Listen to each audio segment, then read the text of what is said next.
Olá, meus amigos do YouTube. Eu quero dizer uma resposta aqui para o nosso amigo do canal, o nosso amigo Luiz Fernando, do canal Questione. Que ele diz que a Bíblia é mentirosa, que Deus mentiu, que Jesus mentiu, que nada na Bíblia contém a verdade. Então, eu vou mostrar para vocês aí, para você também aí, Luiz, para os seguidores do Luiz, que sete verdades descritas na Bíblia que são confirmadas pela ciência hoje. Número meus amigos, a física da Arca de Noé. Em 2014, 4 jovens cidade de Leicester, no Reino Unido, decidiu investigar a possibilidade da Arca de Noé flutuar enquanto transportava um par de cada espécie animal, seguindo as instruções descritas na Bíblia. Para isso, eles começaram a analisar cuidadosamente o processo usando a física. Inicialmente, o grupo converteu as medidas utilizadas na Bíblia, os cúbitos, em centímetros, concluindo que um cúbito equivale a 48 centímetros. Com isso, eles descobriram as dimensões da arca: 145 metros de comprimento, 24 metros de largura e 14 metros de altura. A arca foi construída com madeira de gofer, cuja densidade é semelhante à do cipreste, que foi usada pelos alunos para calcular o peso da embarcação vazia, que seria de 1,2 milhões de quilos. Para flutuar, a densidade da arca teria que ser menor do que a da água.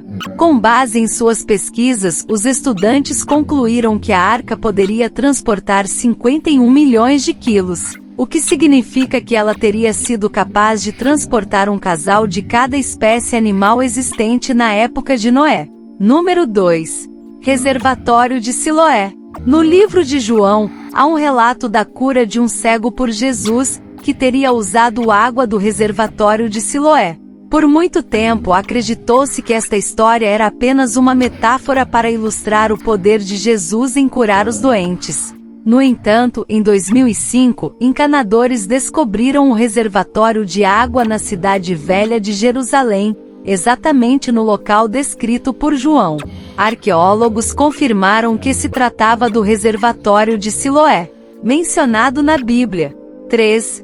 Muralha. Eu sou Salmão, prova que sou uma mentira. Desde o Antigo Testamento, o rei Salomão encomendou a construção de uma muralha em Jerusalém.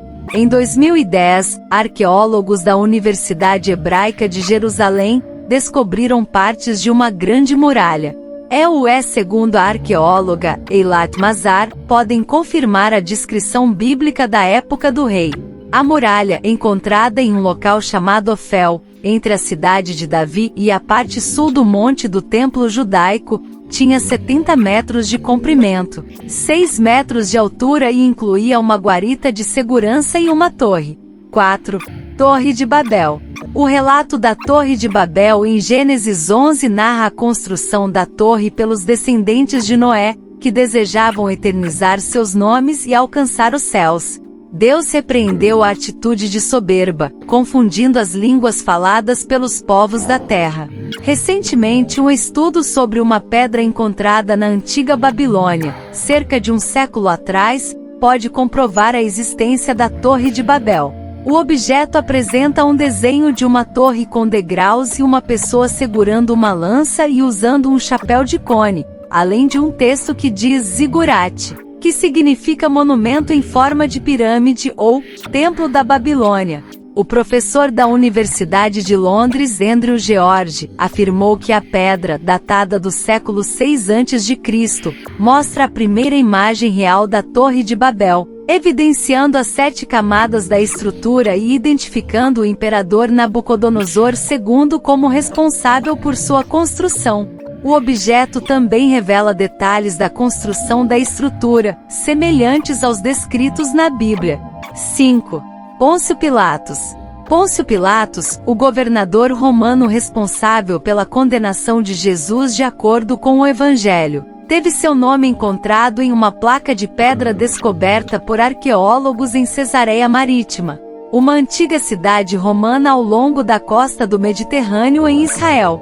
A placa de 82 centímetros de largura e 68 centímetros de altura, escrita em latim, foi encontrada em uma das escadas do anfiteatro e atualmente está no Museu de Israel em Jerusalém.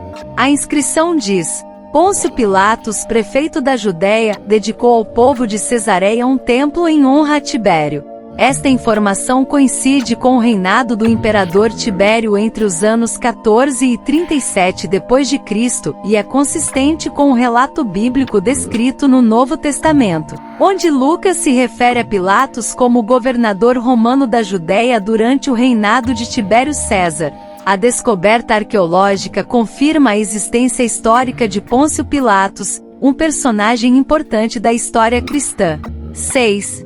A Cidade da Primavera. De acordo com o livro de Samuel do Antigo Testamento, a Cidade da Primavera foi mencionada como um local conquistado pelo rei Davi e onde seu filho, Salomão, foi ungido como rei. Após 20 anos de escavações, arqueólogos descobriram a cidade em Israel, situada na cidade de Davi, no Parque Nacional de Davi. A Cidade da Primavera foi construída para proteger a água da cidade de inimigos que tentavam dominá-la, e é protegida pela fonte de Gion. Lá Salomão foi ungido como rei pelos sacerdotes Zadok por ordem de seu pai Davi. Com cerca de 3.800 anos, é a maior fortaleza cananeia que ainda resiste ao tempo e possivelmente a maior fortaleza conhecida antes do reinado de Herodes.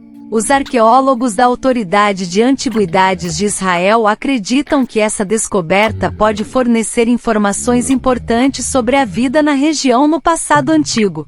7. Travessia do Mar Vermelho. No livro de Êxodo da Bíblia, é narrada a história de Moisés, que recebeu a missão de Deus de libertar os hebreus do Egito. Durante a fuga, os israelitas chegaram ao Mar Vermelho e Moisés, estendendo sua vara, teria dividido as águas em duas para que pudessem atravessar. Segundo estudos conduzidos pelo cientista Carl Drews, uma simulação foi feita para reconstituir as localidades mais prováveis da separação das águas do mar, considerando as alterações do relevo ao longo dos anos. Ele concluiu que para que fosse possível atravessar o Mar Vermelho, seria necessário que um vento atingisse uma velocidade de 95 km por hora, criando uma ponte terrestre temporária. Ainda de acordo com a BBC, em 1994, um tsunami nas Filipinas abriu uma grande rachadura no fundo de um lago localizado a 1,5 km da costa, levando água a escorrer como uma cachoeira até revelar o fundo. Assim, cientistas afirmam que é geologicamente possível ocorrer uma abertura no mar. Uma curiosidade extra muito interessante sobre a crucificação de Jesus. Cada cruz era feita especificamente para a pessoa que seria executada nela. Antes de ser crucificado, Jesus foi colocado na cruz que estava destinada a Barrabás para ser julgado pelo povo, que acabou escolhendo libertar Barrabás, um assassino. Durante a crucificação de Jesus, um de seus braços ficou preso e ao tentar prender o outro braço, esticaram-no tanto que acabaram deslocando, já que a cruz era muito grande e não foi feita sob medida para ele. A curiosidade se torna ainda mais interessante quando descobrimos o significado do nome de Barrabás, filho do Abba, ou seja, filho do Pai.